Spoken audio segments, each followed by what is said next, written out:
আজি যাম ৰঙালাও বিক্ৰী কৰি লাখ টকাৰ ঘৰ বনোৱা এজন খেতিয়কৰ ঘৰত।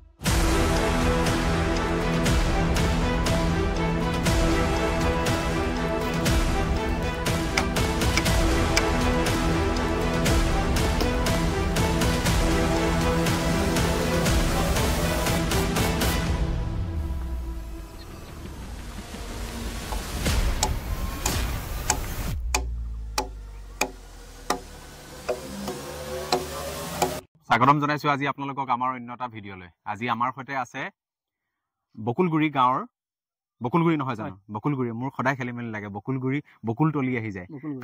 ৰাজুমণি ভূঞা ডাঙৰীয়া, নমস্কাৰ। তেখেতে ৰঙালাও খেতি কৰিয়েই এই ঠাইখনলৈ বিপ্লৱ আনিছে। কিয়নো মই 2-3 বছৰ আগতে এইফালে আহোঁতে বিশেষকৈ ৰঙালাও খেতি বহুত বেছি কৃষকে আৰম্ভ কৰা নাছিল। আজিকালি এতিয়া দেখিছো সকলোফালে ৰঙালাও 2000 বিঘা মান হৈছে। 2000 বিঘা এই গাঁও অঞ্চলতে, এই পঞ্চায়তটোতে, আৰু গোটেইখিনিৰ প্ৰভাৱটো আপোনাৰ পৰাই পৰিছে। আমি এতিয়া আৰম্ভণিৰ পৰা আৰম্ভ কৰো। আপুনি কিমান চন মানৰ পৰা খেতি বাতিৰ লগত জড়িত? খেতি বাতিৰ লগতো না সৰুৰ পৰাই, মানে 80-88 চন মানৰ পৰা মই যেতিয়া সৰু, তেতিয়া দেউতাহঁতৰ লগত হাল বোৱা যাওঁ, তেতিয়াৰ পৰা কামত আৰম্ভ। দেউতাও খেতিৰ লগতে জড়িত আছিলে? মানে ব্যৱসায় ভিত্তিত খেতি মই 2003 চনৰ পৰা আৰম্ভ কৰিছোঁ। 2003 চনৰ পৰা প্ৰথম কি খেতিৰে আৰম্ভ কৰিছিলে? প্ৰথম জিকা, তিয়ঁহ কেইটামান আছে, এনে খুব শুদ্ধকৈ কৰিছিলোঁ, 200 টকা লৈ পেলাই।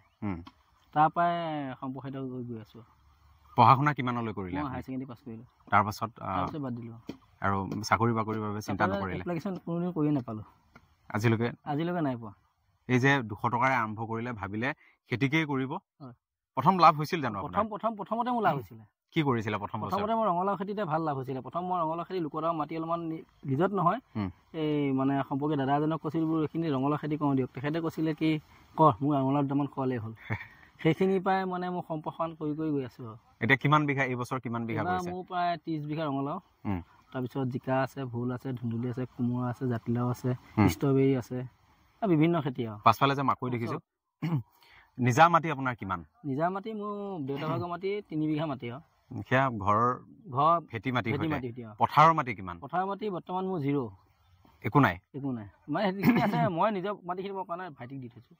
কিন্তু এই যিমানখিনি আপুনি ৰঙালাও বাণিজ্যিকভাৱে কৰি আছে, সেয়া মোৰ নিজৰ মাটি। মানে মোৰ নিজৰ নহয়, আৰু লিজত লোৱা আছে অলপমান, আৰু বাকীখিনি মই বন্ধকি লোৱা। কিমানকে আপুনি দিব লগা হয় বছৰেকত? 3 মোন ধান দিব লগা হয়। 3 মোন ধান। আজিকালি 1 মোন ধানৰ দাম 800, তেনেহ'লে 2400 টকা আপুনি এবিঘাৰ দিব লগা হয়। মানে এই যিবিলাক মাটি দেখিছে, এইবিলাক মাটি মানে কোনো চিজনত চন পৰি থকা মাটি, সেইটো নহয়। কিন্তু এতিয়া সেউজ বিপ্লৱ হৈ গ'ল, চব পিনে খালি ৰঙালাও, মাকৈ, ইটো সিটো, কুঁহিয়াৰ চব পোৱা। এই কিমান বছৰ হৈছে এই সকলো মাটিখিনি আপুনি লিজত লোৱা? এই মাটিখিনি মোৰ এতিয়া প্ৰায় 15 বছৰ ওপৰ হৈ গ'ল। অসুবিধা কৰা নাই? অসুবিধা কৰা নাই। আমাৰ এটা কথা আছে যে, অসমীয়া মানুহে কাৰোবাৰ মাটি অলপ যদি ল'লে, আধি লৈছে, চুক্তিত কৰিছে, যেতিয়া ভালদৰে কিবা এটা কৰা দেখিব, পিছৰ বছৰে আকৌ তেনেকুৱা হৈছে, মালিকৰ অকণমান তেনেকুৱা হৈছে। কিন্তু চববিলাক মালিক তেনেকুৱা নহয়। আপুনিতো ইমান বছৰ কৰি আছে, গমেই পাব। কেইজনমান আছে, কেইজনমান নহয়। মানে মিশ্ৰিত অভিজ্ঞতা। কিছুমানে টানি লৈ যাব বিচাৰে, উন্নতি দেখিব নোৱাৰে। তেখেতসকল উন্নতি দেখি কৰি পেলাই আকৌ ফেইল হোৱা হৈছে, আশা খাই দিয়ে, আকৌ আপোনাকে দিব লগা হয়। ঠিক আছে, এতিয়া আমি একদম ৰঙালাওৰ মূল ব্যৱসায়টো লৈ যাম। এবিঘা মাটিৰ বাবে আপোনাক কিমান বীজৰ প্ৰয়োজন হয়? এবিঘা মাটিৰ বাবে মোৰ 150 গ্ৰাম বীজ প্ৰয়োজন হয়। 150 গ্ৰাম বীজৰ মূল্যটো কিমান? 150 গ্ৰাম বীজৰ মূল্য 1800 টকা পৰা 2000 পৰে। তাৰপাছত 2100 হ'ব পাৰে। কিমান বাৰ হাল বাব লগা হয় এবিঘা মাটি? 3 চাহ। 300 টকাকে নে 350? তাৰমানে 1000 টকা এটা আপোনাৰ 1400 টকা হালত যায়।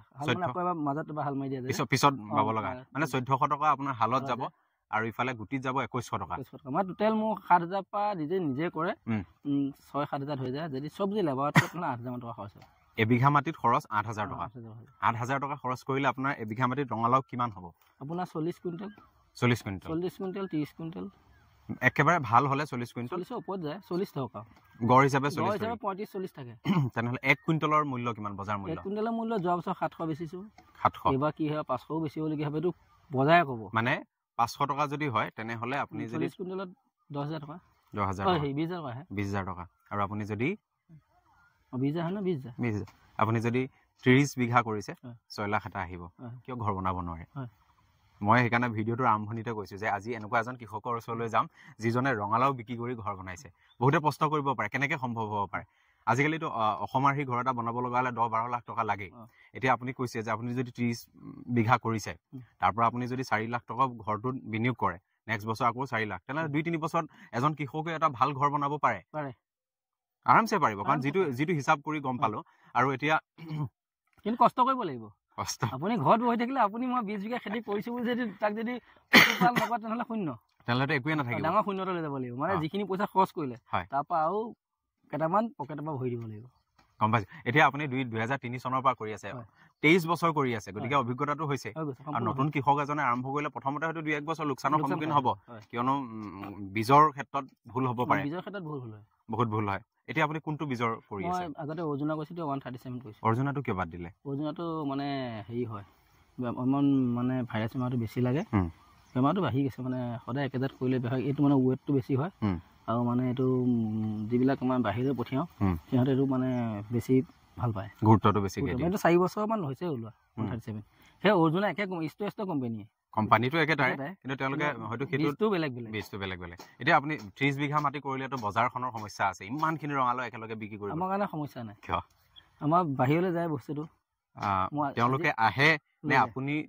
আমি বিচাৰিব নালাগে, এতিয়া ফোন কৰি আছে মাল হৈছে নে নাই, দামটো কম হ'ব পাৰে, যিটো বজাৰত যিটো খায় সেই বুলি মই আজি 1000 টকা কুইণ্টেল বিচাৰিলে নহ'ব। যিটো চলি আছে সেই অনুসাৰে গোটেইখিনি যায়, সেইটো অসুবিধা নাই, একো অসুবিধা নাই। এতিয়া ইয়াত দেখিছো 4-5 জন মানুহ আপোনাৰ, তেওঁলোক নিয়মিতভাৱে ইয়াতে নিয়মিতভাৱে থাকে, কৰিয়ে থাকে। 5 জন মানুহ নিয়মিতভাৱে থাকে। মূল আপোনাৰ গোটেই ব্যৱসায়টো এতিয়া এই ৰঙালাওটো আপুনি লগাইছিলে কি মাহত? মইতো জানুৱাৰীত লগাইছো। জানুৱাৰীত, ডিচেম্বৰ লাষ্ট, জানুৱাৰী ফাৰ্ষ্ট, ডিচেম্বৰ 15 পৰা আৰম্ভ কৰিছো। ছিগিব কেতিয়া হ'ব? মই এপ্ৰিলৰ 15 তাৰিখে ছিগিব হৈ যাব। ডিচেম্বৰ মানে 4-5 মাহত আপোনাৰ 4 মাহত পুৰা উঠি যায়, 4 মাহত আপোনাৰ হৈ যায়। 4 মাহত হিচাপে যদি কৰোঁ 30 বিঘা মাটি 8কে হিচাপ ধৰিলে যিটো খৰচ আৰু ইফালে ওলাইছে যিটো মূল্য, ভাল মানে আপোনাৰ 40-60 মান থাকে ধৰক গড়ে। কোনোবা বিঘাটো কম হৈ যায়, কোনোবা বিঘাত হয়তো মূলো নুঠিব পাৰে কেতিয়াবা বেমাৰ আজাৰ লাগিলে। আৰু গোটেইখিনি আপোনাৰ ঘৰৰ পৰা সংগ্ৰহ কৰি লৈ যায়, গতিকে বিক্ৰী কৰাৰ ক্ষেত্ৰতো অসুবিধা নাই। কলৈ যায় বাৰু এইবোৰ? কিবা আগৰতলা যায়, কলকাতা যায়, তাৰপিছত আমাৰ যিটো সৰু হয় মানে যেতিয়া যিটো আমাৰ যিটো সময়ত ওলায় তিনিচুকীয়া চাইডেও যায়, ডিব্ৰুগড় চাইডে যায়, মানে বেলেগ বিভিন্ন জেগাত গুচি যায়। শিলচৰ যায়গৈ, যিটো মানে কোম্পানী নিনিয়া যিটো মালটো 2 কেজি তলত যিটো হয় সেইটো মানে সৰু গাড়ীবিলাকত খুচুৰা বিক্ৰী কাৰণে লৈ যায়। এতিয়া গম পালো ৰঙালাও খেতি কৰিলে লাভজনক, আপুনি লাভৱান হৈছে। বেমাৰটো লাগিব, বেমাৰ লাগে। বেমাৰ এইটো বেছি বেমাৰ নহয়, বেমাৰ আপোনাৰ কি হয় এতিয়া খৰাঙত পানী যোগান দিব লাগিব, নাজানিলে সেইটো এটা বেমাৰ, গছ ৰঙা পৰি যাব। এতিয়া মোৰতো চব সেউজীয়া হৈ আছে, জীপাল হৈ আছে, সেইপিনে সেই ৰঙালাও ৰঙা পৰি গ'ল, পানীৰ অভাৱ, দিয়া নাই, হয়তো ভালদৰে তত্বাৱধান কৰা নাই। এতিয়া আপোনাৰ ইয়াত দেখিছো গোটেইখিনি একদম সতেজ, মানে পোকৰ কাৰণে মই তাতে য়েল্লো ষ্টিকাৰ লগাই দিছো, শোষণ পোকটো তাত ৰৈ গ'ল, মই মেডিচিন কৰিব দৰকাৰ নাই। এই যে ঘৰত আমি যেতিয়া ৰঙালাও খেতি কৰো কিছুমানে কয় যে মাখি বিন্ধা পোকটো হয়, সেইটো ফেৰমেন টাইপ লগালে হৈ গ'ল। মই এইটো জাতিলাও যিমানখিনি হালধীয়া দেখি আছে সেইটো ষ্টিকাৰটো লগাইছে, সেইটো মানে শোষণ পোকটো যিবিলাক নিজে আহি এইবিলাক মানে সি কালাৰটোত অনুকৰণ কৰি পেলাই সি তাত এঠা লগোৱা আছে, তাত অৰ্গেনিক, সেইটো কোনো মেডিচিন নাই যেতিয়া তাত লাগি ৰয়। কিন্তু বাণিজ্যিকভাৱে ইমানখিনি 30-40 বিঘা কৰিব লগা হ'লে সেইটোৱে আপোনাক সমাধান হ'বনে নে আপুনি ৰাসায়নিক কিবা ব্যৱহাৰ কৰিব লাগিব? সাধাৰণতে সমাধান হয়, সৰহকৈ কৰিলে বেমাৰটো কম লাগে, কাৰণটো পোকটো কমি যায়, সংখ্যাটো কমি গ'ল। এতিয়া কিছুমানে দেই ময়ো ঘৰত কৰিছো, ঘৰত খাবৰ কাৰণে 2-3 লগাই দিওঁ। এতিয়া চাওক ঘৰত এতিয়া ধৰি লওক তেতিয়া এডালত যেতিয়া বাকী বেছি পৰিবহি তাক শেষে কৰি থৈ দিয়ে, গেলি যায় আৰু কৰিব মন নাযায়। এতিয়া 30 বিঘা একেলগে আছে, 30 বিঘাত সমানে পোকে খাব নোৱাৰে, কিমান খাব। আৰু ইফালে আপুনি যিটো হালধীয়া ট্ৰেপটো লগাইছে তাততো গৈ পেলাই মৰিবই, বহুত দেখিছো লাগিয়ে আছে, আত্মহত্যা কৰাৰ নিচিনা হৈছে পৰিৱেশ। আৰু এতিয়া এইখিনি দেখিছো। তাৰ পাছত ৰঙালাও আপুনি 4 মাহ ধুনীয়াকে আপোনাৰ ইয়াত সময়টো দিলে, উপাৰ্জনটোও হ'ল, এটা ভাল অংশ পালে। মানে ধৰি লওক আপুনি ধান কাটি লগাইছে, ধান কাটি লগাইছে, ইয়াত ধান খেতি কৰিছিলে।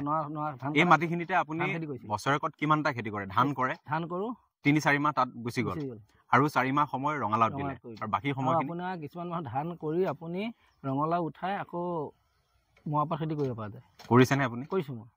কিন্তু এই একেডৰা মাটিতে থাকিবনে সাৰ? থাকিব, এইটো জৈৱিক সাৰ হৈ গ'ল। এইবিলাক যিমানবিলাক জংঘল চবিছে সেইটোতো সাৰে হৈ গ'ল, পচি যাব, পচি যাব, নৰাটো পচি গ'ল, সেইটো জৈৱিক সাৰে হ'ল। তেনেহ'লে বহুত ভাল কথা।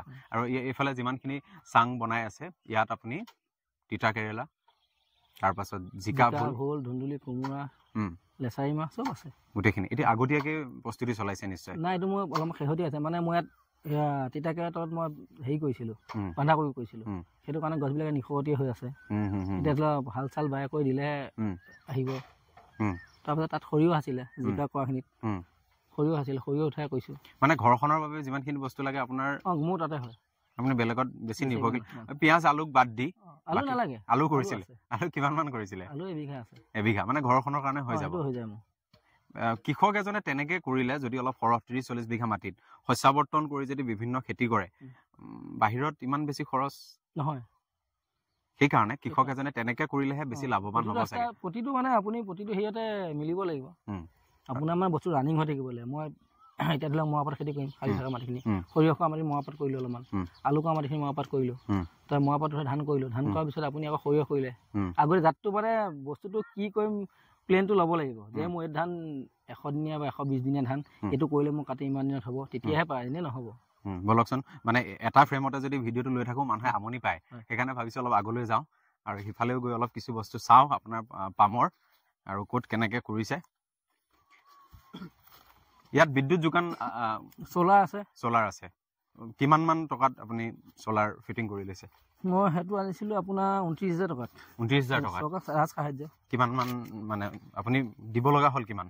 মই 29,000 টকা দিছোঁ। মাত্ৰ 29,000 টকা। এনেই নিজাববীয়াকৈ কেইশ কিমান টকা পাহৰিছোঁ সেইটো আৰু। হয়, নিজাববীয়াকৈ কৰিব লগা হ'লে যথেষ্ট খৰচ হ'ব চাগে।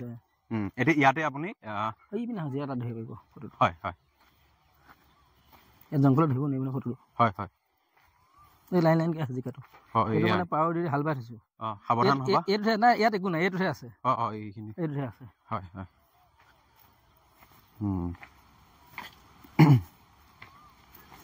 বছৰটোত আপোনাৰ কিমান মান টকাৰ শাক পাচলি বিক্ৰী হয় বাৰু? কেতিয়াবা হিচাপ কৰিছেনে? এতিয়া ৰঙালাওতে গম পালোঁ আপোনাৰ 6-7 লাখ টকাৰ ওপৰত ৰঙালাও বিক্ৰী হয়। ধান, ৰঙালাও, সৰিয়হ চব মিলি মোৰ বছৰত 11-12 লাখ টকা বিক্ৰী হয়। গোটেই বছৰটোত 11-12 লাখ টকাৰ আপুনি চব মিলি আৰু সেয়া বিক্ৰীটো পইচা পাওঁ। টেক্স ফাইল কৰিব লগা হৈছে নে কেতিয়াবা? আমাৰ টেক্স কি আৰু চৰকাৰে আমাৰ টেক্স লৈয়ে থাকে। চৰকাৰৰ ফালৰ পৰা কিবা সহায় পাইছে? আপুনি ক'লেই চলাৰ সেইটো পালে, বিভাগৰ বিভিন্ন বিষয়ে আহে আপোনাৰ ওচৰত? আহে। আপুনি মানে ছাপোৰ্টটো পাইছে তেওঁলোকৰ পৰা? সেইটোত আপুনি অসুবিধা পোৱা নাই? আৰু এতিয়া এয়া কি লগাইছে? এইটো জিকা আছে। জিকা। এই জাতটো কেনেধৰণৰ? জাতটো এইটো আছে আপোনাৰ হেৰি নামধাৰী আছে, তাৰপিছত মল্লিকা আছে। যিমানখিনি কৰি আছে আপুনিতো নিজে প্ৰতি বছৰ কৰি তেনেকৈ অভিজ্ঞতা? এতিয়া মই এতিয়া যিটো নতুনকৈ এই জাতিলাও চাঙত লগাম সেইটো লগাম মালা। যিমানখিনি আছে লোকচান? কেতিয়াবা হয় লোকচান। প্ৰতিটো ভিডিঅ'তে যদি আমি কৈ থাকোঁ যে কিছুমান একেবাৰে যায়, কেতিয়াবা লাভ হৈ থাকিলে কেতিয়াবা একেবাৰে লোকচান হৈ যায়। কেতিয়াবা কালি এটা ভিডিঅ' প্ৰস্তুত কৰিছিলোঁ যে গাখীৰ বিক্ৰী কৰি মানুহে মাটি ল'ব পাৰে, গাড়ী ল'ব পাৰে। বিভিন্নজনে মোক প্ৰশ্ন কৰিছে এইটো কেনেকৈ সম্ভৱ। তাৰপিছত মই গোটেই অৰ্থনীতিটো বুজাই দিলোঁ। চাওক, যদি তেওঁ পৰিকল্পনাটো ভালকৈ কৰিছে, পুখুৰী আছে, মাছ আছে, আপুনি অলপ আগতে যেনেকৈ ক'লে যে ঘৰৰ বাবে যদি প্ৰয়োজনীয় গোটেই বস্তুখিনি আপুনি মানে হৈ গৈছে, তেতিয়াহ'লে আপোনাৰ খৰচটো বাহিৰত কমি যায়। মইতো গাখীৰ বেছি পেলাই গাড়ী নহয়, মানুহেতো কোনোবা সময়ত হেলিকপ্টাৰো কিনিব পাৰিব। খেতিয়ক আছে, সেইটো একদম উচ্চ পৰ্যায়ত। কিন্তু আমি আমাৰ গ্ৰামাঞ্চলত যিসকলে কৰি আছে, অন্ততঃ তেওঁলোকৰ লাভৰ সামৰ্থ্যৰ যিখিনি আছে তাৰ ভিত্তিতে গাড়ী লৈছে, ল'ৰা ছোৱালী ভালকে পঢ়াই আছে, সেইটোতো সম্ভৱ। আপুনি এতিয়া খেতি বাতি কৰি আপুনি ঘৰটো বনাইছে, ট্ৰেক্টৰো লৈছে? ট্ৰেক্টৰ নহয়, পাৱাৰ টিলাৰ আছে, সৰু সৰু ক্ষুদ্ৰ ক্ষুদ্ৰ যন্ত্ৰবিলাক। মই ডাঙৰ ল'ব পৰা নাই, কিন্তু সেইখিনি আপুনি যিমানখিনি পঢ়াই আছে চব কৰি আছে। আৰু গৰু দুজনী ল'ৰাটো পঢ়াই আছে। গৰু দুজনী ল'ৰাটো পঢ়াই আছে। এতিয়া সেই ভিডিঅ'টোকে যদি মই প্ৰস্তুত কৰি কওঁ, কোনোবাই হয়তো ক'ব যে এইটো কেনেকে সম্ভৱ। এইটো সম্ভৱ। এজনী গৰু আপোনাৰ যদি 5 লিটাৰকৈ গাখীৰ ওলাই, এবাৰত আগবেলা যদি 5 লিটাৰ ওলাই, ভাটিবেলা যদি 3টা 8 লিটাৰ ওলাল, 8 লিটাৰত আপোনাৰ 400 টকা আহিল এজনী গৰু। বছৰত 12,000 টকা আহি গ'ল। মাহত 12,000 আহিলে। তাৰ আধা কাটি দিয়কচোন, 6,000 খৰচত ধৰি দিয়ক। 6,000 খৰচ, দুজনী গৰু আছে মোৰ। তেনেহ'লে 24,000 আধা কাটি দিয়ক। 20,000 টকা নাযায়। 20,000 টকা নাযায়। 15,000 নগাঁও পৰা প্ৰতিদিনা 500 কৰিলেও 15,000 হৈ যায়। এইখিনি পইচা দানা পানীটো খৰচ হয়। তেনেহ'লে সম্ভৱ। কিন্তু মোৰ এইখিনি এইচ এফ নহয়, জেনেৰেল গৰু, ক্ৰছ তাতেই সম্ভৱ। আৰু জাৰ্চি থাকিলেতো এইটো 100% সম্ভৱ। সেইটো নহয় বুলি নকওঁ। এই মানে ধনাত্মক খবৰবোৰ মানুহৰ মাজলৈ যাব লাগে। আমাৰ গ্ৰামাঞ্চলতে এতিয়া বহুত কৃষক আছে, তাতে লছটো আছে। যদি নাজানি পেলাই যদি আপুনি পোহে একেবাৰে ধনী হ'ম বুলি লছো খাব। আপোনাৰ লোকচান একদম কিমান বেছি হৈছে? একদম লোকচান বেছি। মোৰ লোকচান মানে এটাত যদি লোকচান এটাই পৰিপূৰক হয়। মোৰ মানে মোৰ চব পিনে পৰা আহে এই যে আপুনি যে 10-12টা খেতি কৰে সেইটো আহি যায় কোনবাটো মোৰ যোৱা বছৰত কুঁহিয়াত মোৰ লছ হ'ল যদি মোৰ একো নাই কোনবাটোত মিলি গৈছে একদম বেয়া অভিজ্ঞতা 23 বছৰ কৰিছে এনেকুৱা নহয় যে প্ৰতি বছৰে ভাল হৈছে হয়তো পানীও হৈছে বেমাৰ লাগিছে তেনেকুৱা বেমাৰত মই নাই বাৰু একদম চিন্তিত হ'ব লগা কেতিয়াবা হৈছে নে ইয়াৰ পাছত মই কি কৰিম এই চিন্তিত হ'বলগীয়া হয় এতিয়া যে ৰঙালাওবিলাক আছে যে সেইবিলাক কৈ সেইটোৱে সমস্যা হয় তাৰ বাহিৰে একো টেনশ্যন কৰিবলগীয়া নাই বেমাৰ যিখিনি লাগে সেইখিনি আপুনি সমাধান কৰিব হৈ যাব কিন্তু এই প্ৰাকৃতিক দুৰ্যোগটো কোনো সমাধান কৰিব নাই মই যেতিয়া ফণী আহিছিল তেতিয়া মোৰ বহুত ৰঙালাও গেলি গৈছিলে তাৰপিছত লকডাউন যেতিয়া হৈছিল প্ৰথম বছৰ লাভ হ'ল দ্বিতীয় বছৰ বহুত ৰঙালাও গেলি গৈছে সেইটো কোনো সমাধান কৰা উপায় নাই আৰু এইবোৰ ৰঙালাও বিশেষকৈ জমা কৰি নাৰাখে আপুনি কৰিলে গাড়ী বন্ধ লকডাউনত লকডাউনৰ সময়তে অলপ সমস্যা কিন্তু লকডাউনৰ সময়ত বহু কৃষক লাভৱানো হ'ল প্ৰথমবাৰ লাভৱান হৈছে দ্বিতীয়বাৰ লোকচান ভৱিষ্যতে পৰিকল্পনা কি কৰিছে ভৱিষ্যতে পৰিকল্পনা মানে খেতিটো কৰিম খেতিটো সদায় কৰিব নোৱাৰিম তাৰপিছত মই জাৰ্চি ফাৰ্ম এখন খুলিম বুলি ভাবি আছোঁ বয়স আপোনাৰ এতিয়া কিমান হৈছে মোৰ এতিয়া 47 মাৰিব চিলম কৰি এই ডেকা বয়সত উৰুটা হৈ গৈছে মানে 47 বছৰ হৈছে আপুনি যিটো মানে ভাবিছে যে অৱসৰ ল'লে এজন ব্যক্তিয়ে যেনেকে চাকৰি কৰিলে 60 বছৰ তাৰপিছত এনেও বয়স বাঢ়ি অহাৰ মানে খেতিটো 60 বছৰলৈ মানুহে কৰিব নোৱাৰে শৰীৰটো অৱস হৈ পৰিব নোৱাৰে আৰু সেইটো কাৰণে আপুনি পৰিকল্পনা কিমান মান চনত মই 55 নাযাওঁ 50 মানৰ পিছত মই মানে এতিয়া যেনেকৈ কৈছোঁ তেনেকৈ কৰিম খেতিটো কিন্তু তেনেকৈ নকৰোঁ এতিয়া ধৰি লওক আপুনি নিজে লাগি ভাগি যিটো কৰি আছে নোৱাৰিম তেতিয়াহ'লে মানে দেহাই নাটানিব আৰু বেলেগ মানুহ লগাব কিন্তু আপুনি জাৰ্চি মই পঢ়িলেও সেইটো মই এইখিনি বস্তু মানে খেতিটো এৰিব সম্ভৱে নহয় কিন্তু মই এতিয়া যিমানটো কষ্ট কৰিছোঁ বোলে আজি বাঁহ কাটিছোঁ কিবা কৰিছোঁ হাল লৈছোঁ তেতিয়া সেইটো কৰিব পৰা অৱস্থা নাথাকিবগৈ মোৰ আপুনি জাৰ্চিলৈ যাব এতিয়া গৰু নিজৰ আছে তাৰ পৰা অলপমানতো বেমাৰ আজাৰ বজাৰ অভিজ্ঞতা হৈছে এতিয়া 25 হৈছে মানে 30-28 চন মানলৈ চাগে আপোনাৰ জানিব মন গৈছে মানে 30 মানলৈ হয়তো তাৰ আগতে হ'ব কিন্তু জানিব মন গৈছে কিমান মানৰ পৰিকল্পনা কৰিছে মই ভাবিছোঁ 50 পাৰ হৈ গ'লে মানে খেতিত লগাটো কমাই দিম 50 জনী আৰু আপোনাৰ 50 বছৰ হোৱাৰ পিছত আৰু নাই গৰু কথাটো সুধিছোঁ কিমান মান গৰু বেছি নালাগে মোৰ 20 জনী গৰু হ'লেই হ'ল 10 পৰা 20 জনী হ'ল তাৰ ওপৰত নোৱাৰি কণ্ট্ৰল কৰিব নোৱাৰি সেইটো সম্ভৱপৰ নহয় মানুহক মুখত ক'লে নহ'ব পৰিচালনা কৰিব পাৰিব লাগিব আৰু 20 জনী মানে আপুনি এই অলপ আগতে যিটো আপোনাৰ দেশী গাইৰ পৰা 8 লিটাৰ ওলাই আছে জাৰ্চি হ'লেতো 15 আৰু 20 জনী মানেতো আৰু গাখীৰৰ পৰিমাণটো বহুত মানে 20 জনী সমানে নজগে নহয় বছৰ এটা মিলি থাকিব লাগিব এই নতুন প্ৰজন্মৰ যিসকল আছে নতুন প্ৰজন্ম বুলি কওঁতে আপোনাৰ ল'ৰা ছোৱালীকো মই অন্তৰ্ভুক্ত কৰি লৈছোঁ তেওঁলোক পঢ়ি আছে ল'ৰাটো যে পঢ়ি আছে যে সি এতিয়া জাৰ্চি ফাৰ্মতে তাৰ বেছি ইণ্টাৰেষ্ট হৈ আছে আগ্ৰহী আপোনাৰ সৈতে পঢ়ি আছে এতিয়া সি কৈছে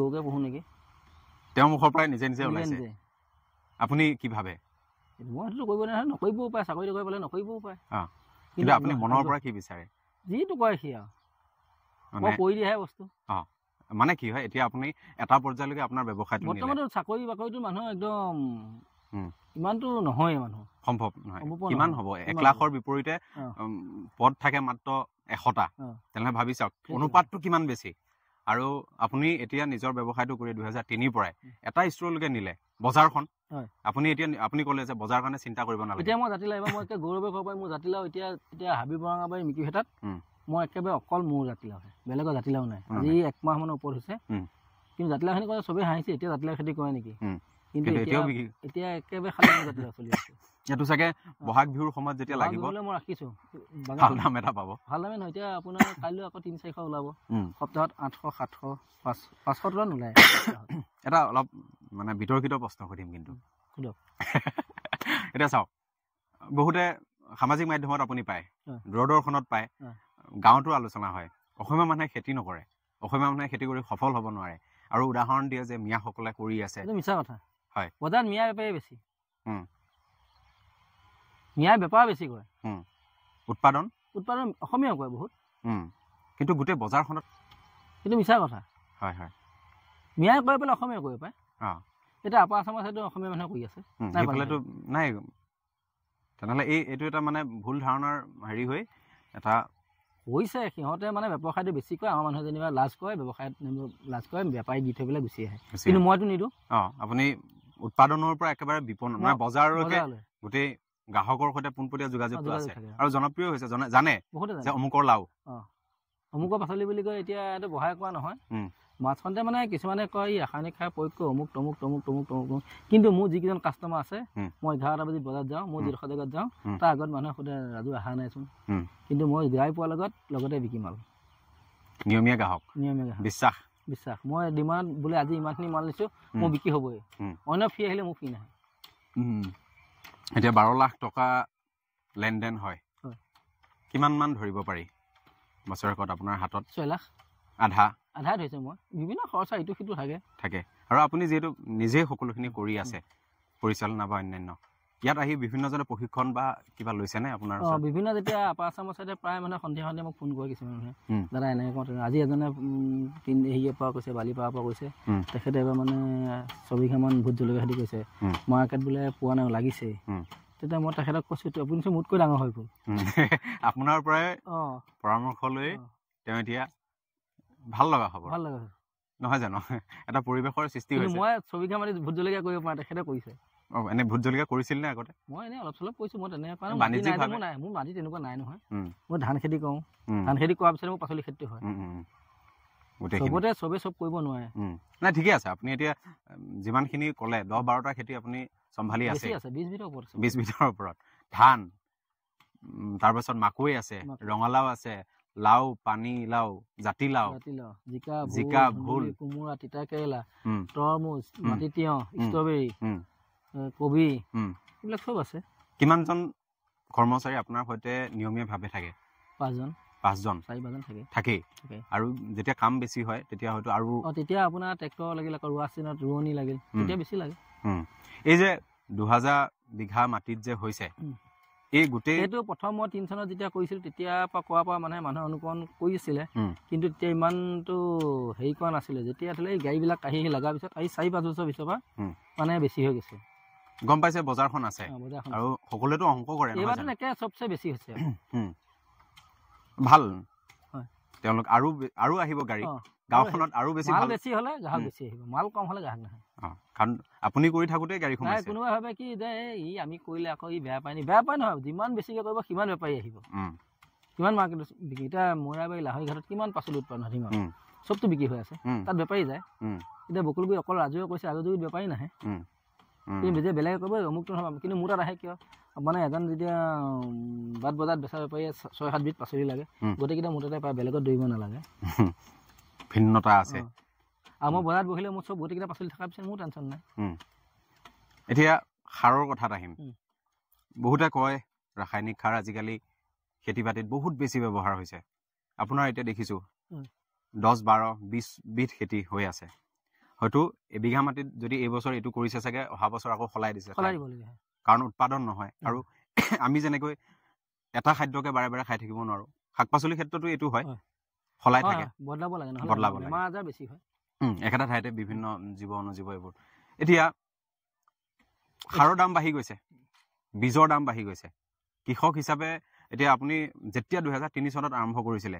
তেতিয়া ৰঙালাও বীজৰ দাম কিমান আছিল তেতিয়া বীজৰ দাম আছিলে 50 টকা 50 গ্ৰামত এতিয়া আপুনি কৈছে 2100 টকা এতিয়া নহয় এতিয়া 50 গ্ৰামত 700 টকা হ'ল 700 ভাবি চাওক কিমান বেছি সাৰৰ ক্ষেত্ৰতো একেই 2003 চনত 12 টকা 8 টকা আছিলে ডিএপি এতিয়া 35-40 হৈ গ'ল যেনেকৈ দাম বাঢ়িছে এতিয়া পানীলাও দাম যিটো আছিল এতিয়া বাঢ়িছে সেইফালৰ পৰা বাঢ়িছে বাৰু কিন্তু মই এটা প্ৰশ্ন সুধিব বিচাৰিছোঁ এই ৰাসায়নিক সাৰৰ যিটো ব্যৱহাৰৰ পৰিমাণ ইয়াত আপুনি গোবৰো দিয়ে ৰাসায়নিক সাৰ দিবলগীয়া হয় এই যে পাওঁ আজিকালি শাক পাচলিবোৰ কিছুমান বজাৰৰ পৰা কিনি আনিলে লেচেৰি মাহ বা অন্যান্য বেছি দিন নাথাকে এইটো কিহৰ কাৰণে হয় এই লেচেৰি মাহটো আপোনাৰ এতিয়া হাইব্ৰিড হৈ গ'ল হাইব্ৰিড পাচলিবিলাক সাধাৰণতে বেছি দিন মানে কি মেডিচিনটো বেছি দিয়াৰ পিছত খুব কম সময়ত হয় আৰু মানে কিছু যিটো কোৱা মানুহে গেলি যায় বুলি সেইটো মানে ভেঁকু লাগি থাকে গছবিলাকত আগদিনাখন পিছদিনাখন বগা হৈ যায় গেলি যায় কিন্তু মেডিচিনৰ কাৰণে সেইটো ভেঁকুৰ বেমাৰ সেইটো নাই প্ৰতিটো শাক পাচলিতে মন কৰিছোঁ এতিয়া মই এটা কওঁ লোকেল তিয়ঁহ 3 বিঘা কিন্তু দেখিবলৈ ফাফৰে ধৰা কিন্তু মানুহে খাই বেছি কিন্তু মৰিগাঁও চাইডে সেইটোৱে কয় কিন্তু এইটো যিটো হাইব্ৰিড আপুনি আনি থোৱাৰ পিছত আকচে টুটুৱা পৰি যাব টিটিকি লাগে সোৱাদ নাই আপোনাৰ হয় নেকি আপোনাৰ বাগানৰ মই সেইটো নকওঁ মই লোকেল তিয়ঁহ কওঁ অন্যান্য যিমানখিনি আছে তেনেকৈ বজাৰত যিমান ভুলটো মোৰ লোকেলে কোমোৰা দালিটো লোকেল, জিকাটো হাইব্ৰিড কৰিব লাগে, জিকাটো মই লোকেল নৰখাওঁ। বাকী অন্যান্যখিনি যিখিনি স্থানীয় আপুনি বীজ ব্যৱহাৰ কৰি আছে উৎপাদনটো অন্যান্য হাইব্ৰিড কৰিব লাগে। ৰঙালাও কোম্পানী যায় যেতিয়া হাইব্ৰিড কৰিব সেইটো যাওক, বুজি পালো। সেইটো মিঠা লাগে, খালি সেই মিঠা আকৌ এই মাজা কোম্পানীত যাব, সেইবিলাক মিঠাবিলাকহে মানুহে খায় আকৌ। অৰ্জুনা বুলি ক'লে এতিয়া মানে চবেই জানে। বাকী জিকা বা অন্যান্য জিকাটো আপুনি হাইব্ৰিড, অন্যান্য যিখিনি ভুল চুল কৰিছে চব লোকেল। আপুনি বজাৰৰ সৈতে প্ৰতিদ্বন্দ্বিতা কৰিব পাৰে নে? বজাৰ এতিয়া মানুহে লোকেলটোহে বেছি বিচাৰে, মানুহে বুজি পোৱা হৈ গ'ল। বেমাৰ আজাৰ লোকেলত কম নে বেছি? কম। আৰু সাৰ বা অন্যান্যখিনিও কমকে লাগে। আপোনাৰ বতৰত যদি লগাই ইয়াৰ মানে তাৰ ইমিউনিটি শক্তি বেছি থাকে। তাৰ মানে মই একদম চিধাকে সোধো, মানে স্থানীয় বীজ ব্যৱহাৰ কৰিও আপুনি বাণিজ্যিকভাৱে বজাৰখনক আপুনি পাৰি উৎপাদন ভাল হ'ব। মানে বিভিন্ন তথ্যত ওলাই যে আপুনি হাইব্ৰিড বীজ ব্যৱহাৰ কৰক, অত্যাধিক সাৰ ব্যৱহাৰ। হাইব্ৰিড এতিয়া তিয়হ লগালে তিয়হজোপা খুব বেছি 60 দিন জীয়াই থাকিব, আমাৰ লোকেলটো 3 মাহ থাকিব। আৰু ঘৰত নিলেও লগতে বেয়া হৈ নাযায়। 10 দিনলৈকে মই ডিমাণ্ড দিব পাৰিম, একো নহয়। স্প্ৰে কৰোঁতেতো পোক মাৰিবলৈ সেইটো ফেৰমেণ্ট ব্যৱহাৰ কৰিলে স্প্ৰে মাৰিবই নালাগে। লোকেলতো নাও একো সাৰ দিব নালাগে। হয়নে সম্পূৰ্ণ কথাষাৰ? নহয়। আৰু এটা ঘটনা কি, আপোনাৰ বতৰত যদি বস্তুটো পাচলিটো আমাৰ মানে আচলতে ধনী মানুহবিলাকৰ টকা বেছি থাকে, নতুন ফেশ্বন, আজিকালি মানুহ ফেশ্বনত মৰিছে। মানুহে একো নাখায়। যেতিয়া বিলাহী দাম 40 টকা হয়তো গোটেই মেডিচিনে ভৰ্তি হৈ থাকে। খাব সোৱাদ নাই আজিকালি। ইণ্ডোফিলে ব্যৱহাৰ হয়, নপচিবৰ কাৰণে ইণ্ডোফিল ইটো সিটো মাৰি থৈ দিয়ে, খাব ভাল নালাগে। এতিয়া কিন্তু মানুহে বিলাহীটো নিকিনাকে নাথাকে। কিন্তু এতিয়া যদি 5 টকা কেজি বিলাহী, সেইটোত কোনো মেডিচিন নামাৰে। 2 টকা কেজি বেছি পেলাই কি মেডিচিন মাৰিব সি? একোৱে নাথাকিব। আৰু বিলাহী হওক অন্যান্য খাবলৈ ভাল নালাগে। চব মানে বতৰৰ ফলটো বতৰত খালে সোৱাদ হয়। এতিয়াতো জিকা মাৰ্কেটত ওলাইছে, মোৰ জিকা ফুলিছেহে। তেনে সেইবোৰ ভাবিছা কিমান বেছি ৰাসায়নিক সাৰ ব্যৱহাৰ কৰিছে? কৰিব লাগিব, সেইটো মিছা কথা ক'লে সেইটো কয়। আগতীয়া পাচলি ওলালে মেডিচিন দিবই লাগিব। সোৱাদ নাই, স্বাস্থ্যৰ কাৰণেও সেইটো কোনে নিয়ন্ত্ৰণ কৰিব? নিয়ন্ত্ৰণ আমি নিজে মৰিছোঁ, লোকক দেখি লাভ নাই, খেতিয়কক দেখিও লাভ নাই। উপাৰ্জন লাগিব, অন্যান্য আৰু কি আছে? কিন্তু সমাধান নিজে নিজে কৰিব পাৰে। যদি আগতীয়া ফলটো যদি মানুহে নাখায় ফেশ্বনত, বেমাৰ আজাৰ নহয়। পইচা দি বেমাৰহে কিনিছে। মানুহৰ খাদ্য অভ্যাসটো বহুত সলনি হৈ আছে। এতিয়া ধৰি লওক এটা বস্তুকে খাই থাকিব নিবিচাৰে, ভাবিছে বজাৰত নতুনকে ওলাইছে, মানে টকা আছে এতিয়া মানুহৰ, সেইকাৰণে বেমাৰ টকা আছে, বেমাৰো আহিছে, চিকিৎসাও আছে, খৰচো আছে। সেইটোৱে এতিয়া 80 টকা কেজি কথাটো কৈছো, জিকা 1 কেজি কিনিছে। সাধাৰণতে যিটো ছিজনত নহয়, এতিয়া জাতিলাও খাব লাগে, আঘোণ পুহ মাহ এইকেইদিনত ভাল হয়, নহয় জানো? জাতিলাওটো 12 মাহে চলি থাকে। বিভাগৰ মানুহ আহেনে ইয়ালৈ? আপুনি সৌভাগ্যৱান। মই যিমানখিনি ভিডিঅ' প্ৰস্তুত কৰিছোঁ কৃষকৰ ওচৰলৈ যাওঁ, হয়তো আপুনি ডাঙৰ কৃষক নেকি? ডাঙৰ বুলি নহয়, মোৰ সৰু কৃষক হৈ থাকোঁতে আহিছে। সেইকাৰণে কৈছে আপুনি এইখন বাগানতে মোৰ যোৰহাটৰ পৰা চাইণ্টিষ্ট আহিছে, বহুতো শ্বিলঙনিৰ পৰা আহিছে, ভুল গছৰ বেমাৰ আহিছে, চাই গৈছে। সেইকাৰণে কৈছে আপুনি সৌভাগ্যৱান। বহু কৃষক পাওঁ গৰুৰ লগত জড়িত হৈ আছে, ধান খেতি কৰি আছে, ভালদৰে কৰি আছে, কিন্তু নাযায়। নাজানো কিয় নাযায়, সেইটো মোৰ তাত আহে। ভাল লাগিল আপোনাৰ সৈতে কথা পাতি, ৰঙালাওৰ ওপৰত অলপ কিছু কথা জানিলোঁ। আৰু আশা কৰিম আপুনি যিটো ভাবি আছে অৱসৰৰ আগমুহূৰ্তত আপোনাৰ যিখন গৰুৰ জাৰ্চি ফাৰ্ম হ'ব, সোনকালে হওক আৰু লোক জড়িত হওক আপোনাৰ অনুষ্ঠানত। আপোনাৰ সুস্বাস্থ্য কামনা কৰি আজি ভিডিঅ'টো আমি সামৰিছোঁ। আৰু লগতে আপুনি ক'লে যে আপোনাক বহুত দূৰৰ পৰা যোগাযোগ কৰে পৰামৰ্শ বিচাৰি, আপোনাৰ ফোন নাম্বাৰটো আমি ভিডিঅ'টোত দি দিম। আৰু কাৰোবাৰ যদি প্ৰশ্ন থাকিব পাৰে, ভিডিঅ'ত ক'ব পাৰে, ৰঙালাও বেছি ইমানখিনি আকাশত চাং পাতাৰ কথা কৈ আছে বুলি। তো ভাবিছোঁ এটা ধনাত্মক বাৰ্তা সকলোৰে মাজলৈ যাওক। সকলোৱে মোক কিছুমানে ফেচবুকতো কয় যে আপুনি এইটো কথা ইমানবোৰ কাম এটা আপোনাৰ মোক ফিল্ডত আহিব চাই ল'ব, তেনেকৈ কওঁ। সেইটো ব্যৱহাৰ কৰা নাই বস্তুটো, যি আছে সন্মুখত আছে, আহিব, হয়, অসুবিধা নাই। ঠিক আছে, তেনেহ'লে আজি আমি ভিডিঅ'টো ইমানতে সামৰিছোঁ। ধন্যবাদ।